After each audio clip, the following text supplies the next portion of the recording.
what we're looking at here. What do people get to be animals? Most women do not know how to have children at all. At all. They have no idea. And they know how to mold them back in shape. Right? Because they're only supposed to be tabula rasa anyway. You know? And you make them into little people. Shove them into various sports and schools and institutions. Right? This is the right way. There's no other way. There's no movie where a child just stays home like fucking Goodwill Hunting and plays with himself. But you know, I found a way as an A student to spend 4 months straight at home one year playing with myself every day in front of the television. And I still got straight A's. To this day, I don't think any other student in the world has managed the accomplishment which I did. And I found that I had to just be natural. Like, things just came to me easy. If I try to do things, it doesn't work. Like, things work out for me. Things work out for me. And, like, I had these two creepy men stay in my house for a month. Or they asked me, and I invited to. And they were telling people it was their house, and they invited a bunch of people, some of whom were female sexual predators, young, good-looking, big breasts. And they completely left me alone the whole night.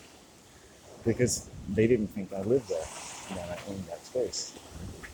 And only when they figured it out when they were leaving did they start hugging me and pressing their tits against my chest. It was disgusting.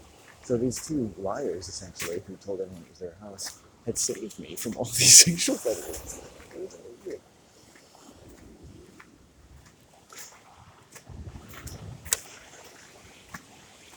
It was amazing. So, you know, white people are all sociopaths. I mean, make no mistake about it.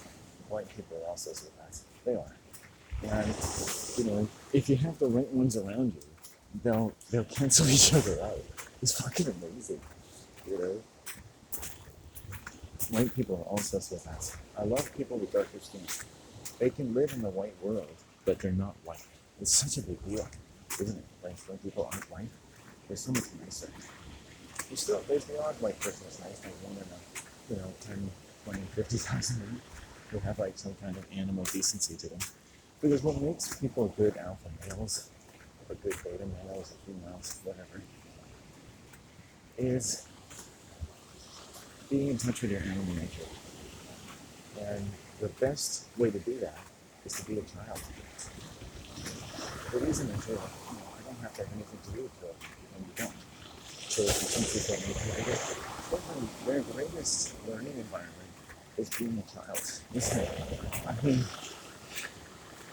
every day is exciting to them. And if you're interested in life, you will learn things, right? Right? Instead, people start beating things into children really early. I've met children who could start reading when they're 12, and yet to a lot of white people, that would be horrifying. It'd be like child abuse. And it's like, no, it's child abuse that you force these stupid books in their hands about rats and cats and gnats and fucking useless crap about the environment. That's the fucking abuse right there. Fucking abusive bastards. I'm in the forest now, you abusive bastards. Gotta be careful in the forest, Maybe it goes without saying. Maybe it doesn't. But this is one of my favorite logs to go to. So I'm gonna go there now. You will follow me because you can't go anywhere else. I trapped you into this hill.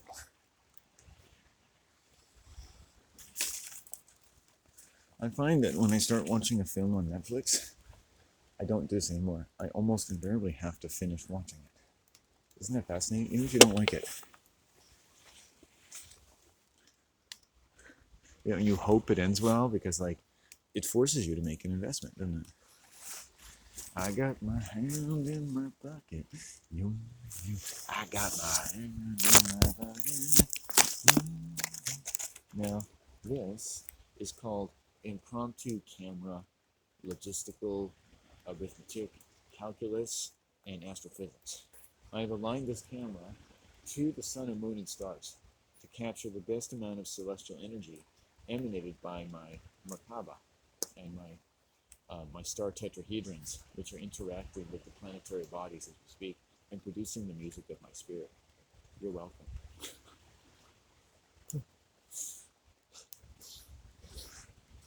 Now, if you don't mind, I'm gonna play with myself.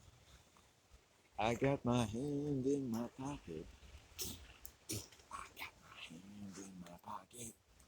I got my hand in my pocket. Got my hand in my pocket. Hey, I got my hand in my pocket. I got my hand in my pocket.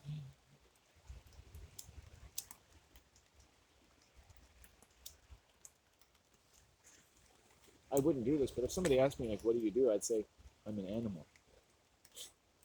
But you can't say that. That's a bad word. Right?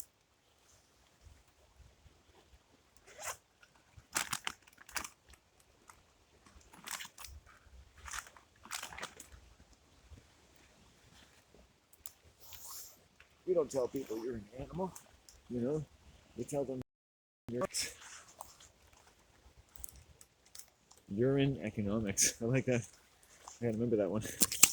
Hey man, I'm studying urine economics. You talk to this dude at a party, he's like, what does he do? Oh, he studies urine economics.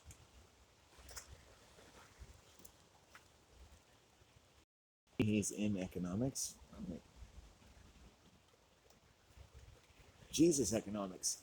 Someone should do like, get an economics degree in the Bible. It's like, when you were born, you had to pay the wages of sin, which is amortized as $50 billion worth of your flesh and blood, and it's essential in a slave-oriented, debt-based economic system called God, which replaces your mother, your father, and everything else, your life, basically, and your life becomes lived for God.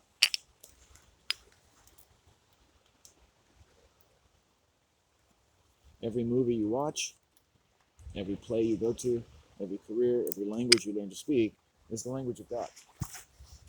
It's the language of the worship of God. Rhea is God. The ray of religion is God. Rhea is God.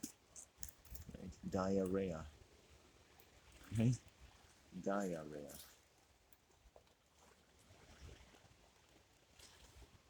Rhea is the day and the night, the good and evil, the mother and the father, right? The Baphomet. Right? And one constantly annihilates the other, and they come back to life. This coffee is awful. I got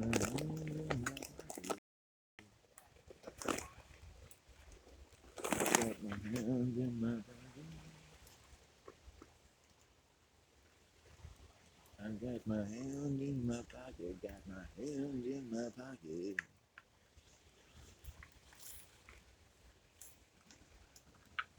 The son is born. I'm gonna put some protein, fat into my body. I'm cold. Why wouldn't I be?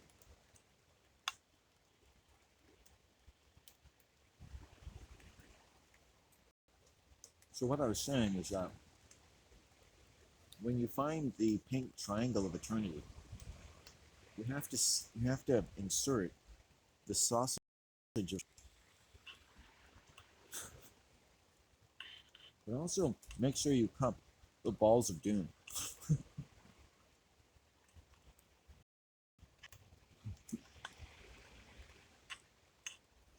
We're gonna have a test, children. How many balls does Landon have? 2? That's right. How many breasts does Crystal have? 2? Right. 1 on the left, 1 on the right. 1 for each hand to hold them tight.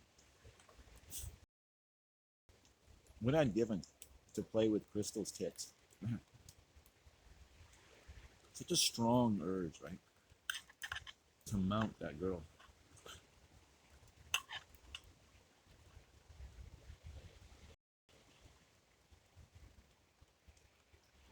And she liked me. Best looking girl in school like me. I was like, holy fuck, the hormones were just like. It's not entirely her fault. She did sexually assault me, but you see, I've been around girls my entire life. and I was way too passive, extremely shy. I was chemically unbalanced. My only strategy for life had been total acceptance. How do you think that was working for me? You know, as I say, the people that I thought were my friends weren't. They happened to be gay, but that's nothing against gay people. I mean, I end up feeling bad for being straight, you know, because I'm not saying this for all gay people, but I think they definitely prefer to be friends with other gay students. I can understand. You know, I'm not trying to be mean. Like I just in ways that they sort of told me that I don't think we thought exactly the same way. I know that's a bit homophobic, but I mean, without being homophobic, I think you could say that gay people, at least at different ages, maybe think differently than straight people do. And it's not necessarily looking bad for the gay person, it's more likely to look bad for the straight person. You know, gay people are often seen as nicer people, more sociable, less aggressive. You know? If you have to mount a guy as part of your, you can't exactly, you know, just go completely physical. You're gonna have to again.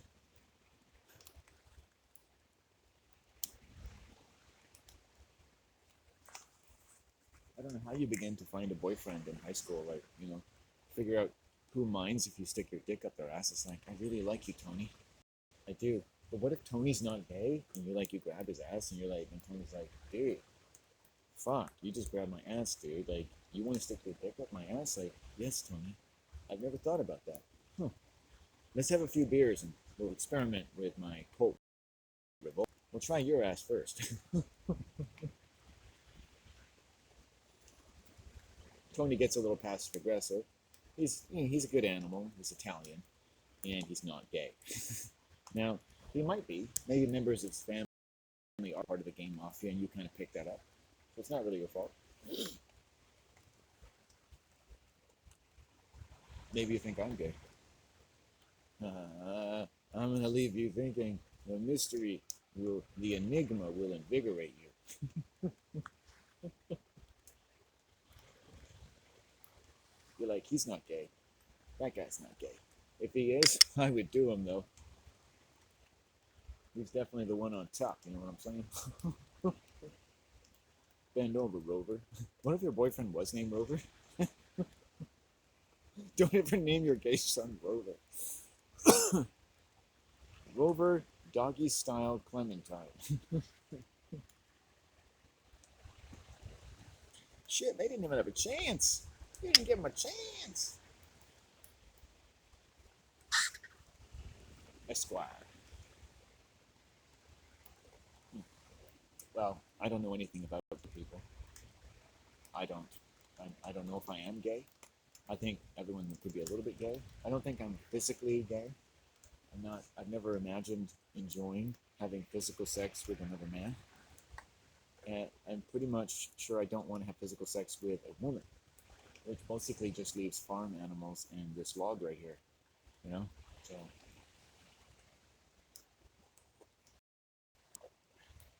basically child porn at that point. It's Henrietta. She's 3 and comes from Wisconsin. It's like, what is child porn? Like, and like I can only gather what I've learned off of TV shows, right? And it's like you just see, what was it? A movie? CSI Miami. He chases down this guy, and he borrows the guy's RV, and in return he gives him photos of a child. You know, dressed here. You know, this is their romper room style. Here they're about to go for a walk to the park. Here they are on the swing set. It's like it's actually hilarious until you think about like, you know, what this really is. Like these guys don't stop at looking, right? Like they really want to have sex with children. I've met a pedophile and they were like they believe that children can consent to sex. Like, you know, that they feel the loving of children. I don't want to make you barf. This is my guess. Because this is something we can all do. Pick up the loving energy of children. People tell children what to do. Children are very vulnerable. I had a little girl, maybe 2 or 3 years old, look at me, tears streaming down her face, looking for her mommy. Now, what did I do? Well, I didn't leave her. I grabbed her hand and said, let's go this way. I didn't give her a lot of reassuring talk because, like, I'm just a big dude. I mean, I'm pretty sure I wasn't consoling her. Thankfully, there was a smart woman and her boyfriend tailing me. It didn't feel very good, by the way, but it was like, it was good. I'd rather give up my balls for the day to think that there are people who watch a man, holding a little girl's hand and walking away with her. Because I could have been going for the exit. And then I turned around and said to her, I said, do you want to do this?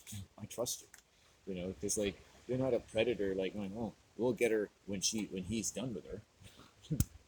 I still felt bad. I came back to check to make sure she was okay, but I just wanted to leave the scene. There's something about the vague suggestion that someone thinks I'm a predator that just makes you want to go home. Your day is pretty much over at that point. And but to look at that beautiful, vulnerable little girl's face, and by the way, I've seen women in the area leave their little girls wandering around malls. It's creepy. Like I said earlier, the women around here anyway, they don't know what being a mother is.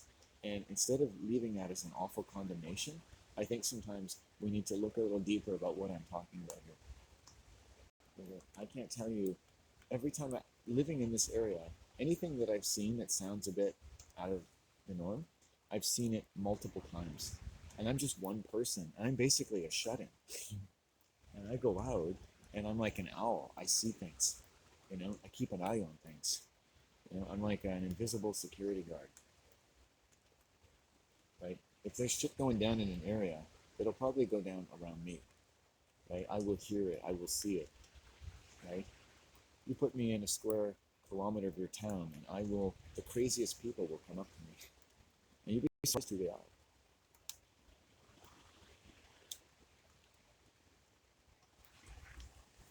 They will find me. I will run into them. You take me to a coffee shop. Let me sit there every day, and I'll tell you all the weirdos that go there.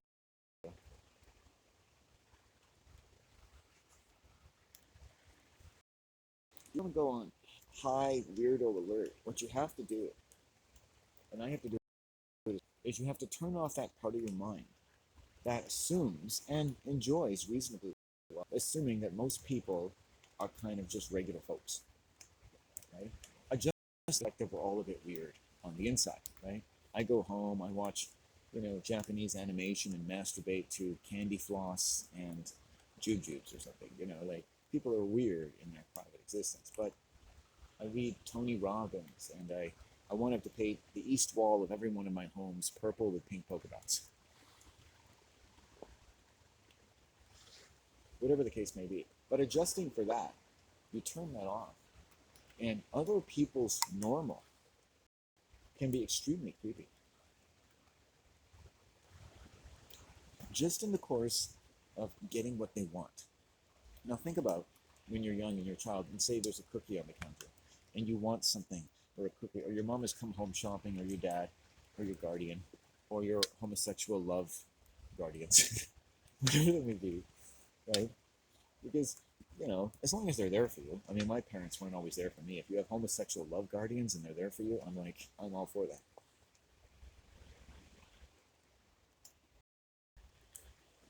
I've accepted homosexuality, uh, and it took me till 50 to do that. My objections to homosexuality were actually based on being harassed by a homosexual friend I had growing up, and also because I study human pathology, and based on the readings that I had done, it generally was slanted towards treating homosexuality as a disease. Among any other disease humans, in fact, any other sexuality could then be a disease, essentially. I would have a sex disease. You would have. It's kind of like schizophrenia. We all have schizophrenia. We all have gender dysphoria. And so what I learned is, don't pick on gay people. Have,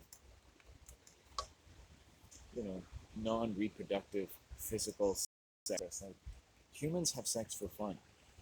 Humans touching each other's body parts until they come, bond with each other. It doesn't matter what gender you are.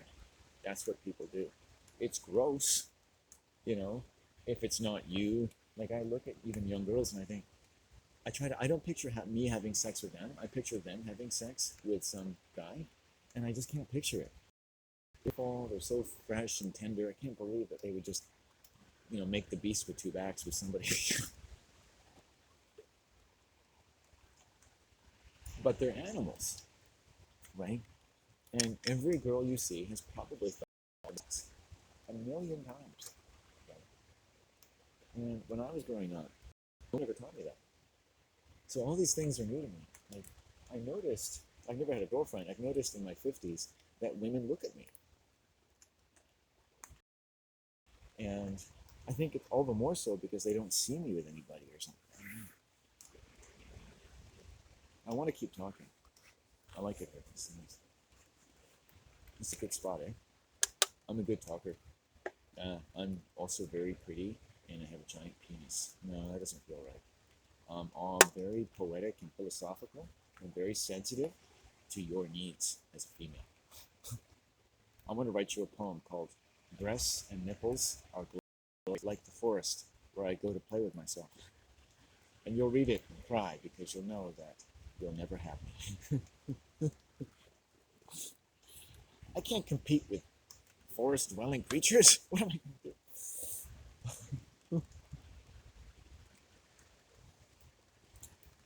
This is a nice spot in the woods because literally you're basically 100 feet in both directions from the trail, but no one ever seems to see you. And it's early in the day. I gotta go piss. I'm getting cold. I should get going. I should be smart about it. It's called being smart. I got my hand in my pocket. I got my hand in my pocket. Hey, I hand in my pocket. Hey there, I got my hand in my pocket. Got my hand in my pocket. I think I started saying a few things. But, I like to my personal experiences as a child because I never had friends, real friends, when I wasn't a child, and I have never had a social life when I wasn't a child, and I've never really had a job, or I've never really had a succession of jobs. I haven't been a worker for more than maybe 3 years of my life, if you don't include my paper route.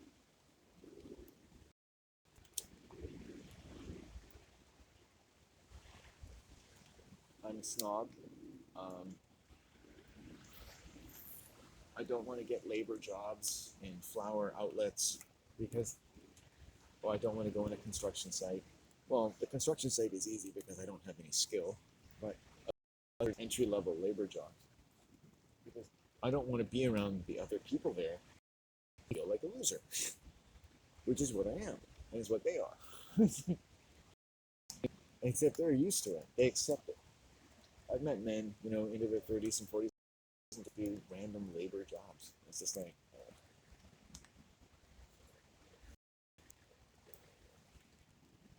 just to buy their beer and cigarettes. Just to buy their beer and cigarettes, right? And I just can't do that. Oh.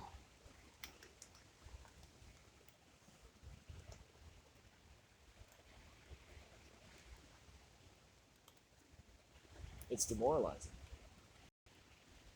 This one guy, he would get off from his job. He does like drip rock, and he's in his 50s, whatever. And he's like, "Hey man, you know what I do if I'm not happy? Oh, what's that? I have another beer. Oh, oh wow! And my wife left me. Huh? And we were at the bar, and she'd only had like 7 or 8 beers, and she started being really nasty. Oh, you don't."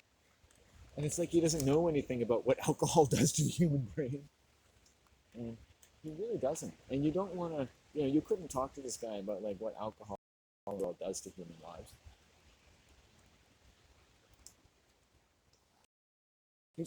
He puts up jip rock all day. I mean, he's not stupid. He's talking about COVID and the world. He's not a stupid man. He will show you right away. He is not a stupid man. But to talk about how where he is and where he could go from there would involve learning about things that he's never told anyone.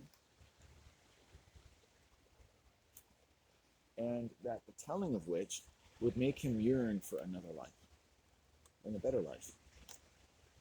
And I would say to anyone out there, if you're that man or woman, and if you live in Canada or some really socialist type of country, try to get on disability and just make healing your job. That's what you're supposed to do. A wise woman once told me that, or more than one wise woman told me that. You know, it's okay to make healing your job.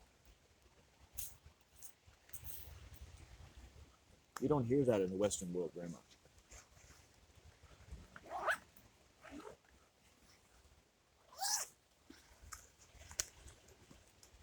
And granted, you would say, like, you know, do that for a year or two, not for your entire life. But don't you think there's so much to think about? And you shouldn't be standing here getting cold right now. Like, it's the stupidest thing you could do. But I like talking. If I like the area, if I like where I am, I want to savor it. It's worth getting cold. You know, I'm not going to make myself sick. So I've got a certain kind of experience. I've got a cold IQ. You know, I can still feel my fingers, so that's good. But I will get moving.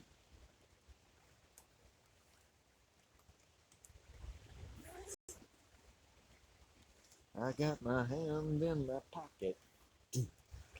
I got my hand in my pocket. Yeah, I got my hand in my pocket.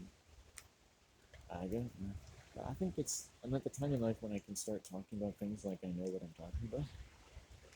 You ever see guys, you know, or people, and they talk like they know what they're talking about? No, I mean, if you know how to do construction and stuff, like, you have to know what you're talking about.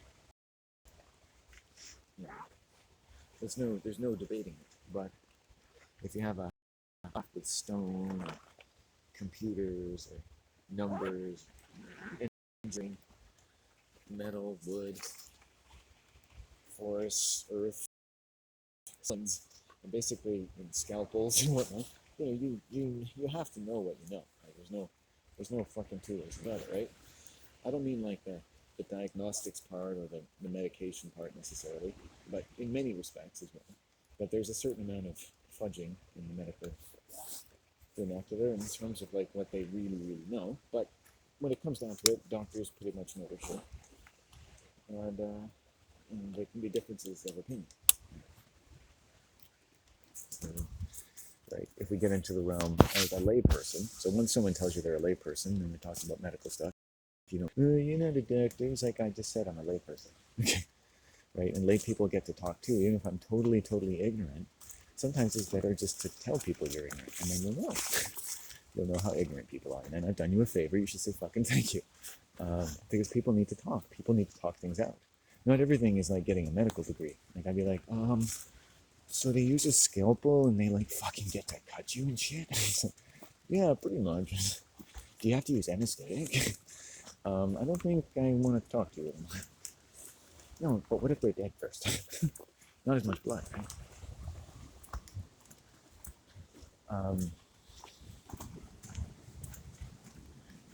But I think that everybody also just has stuff like in the realm of philosophy, political opinions, economic theories of human pain, human suffering, removed, if you will, from all practical constraints and useful in any and every way. But think about the mass of human thought that may or may not have any particular bearing on anything real, tangible, or practical. It doesn't add to the doctor's life. It doesn't add to the accountant's life. It doesn't add to the soldier's life. You know, if I say, I think aliens are living in my ass, it doesn't add to the Marine's life. It doesn't add to the nurse's life. But I could think about it every day if I want to. And one day I might be like, oh, dude, something foreign. I call it an alien. This means that something foreign could be put into my ass. And maybe the aliens put it there. It's like talking to a child.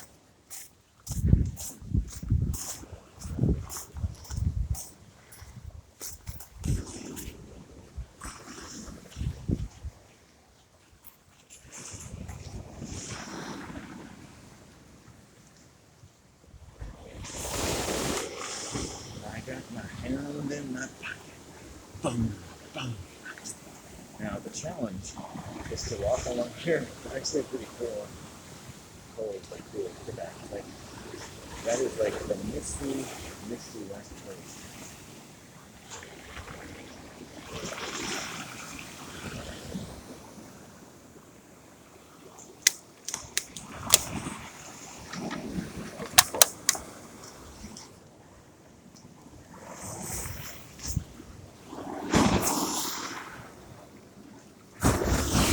I got to put my gloves on, man, motherfucker.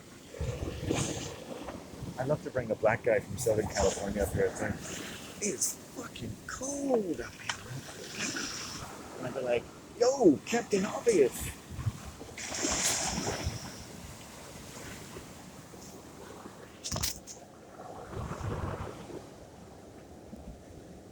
You gotta be more.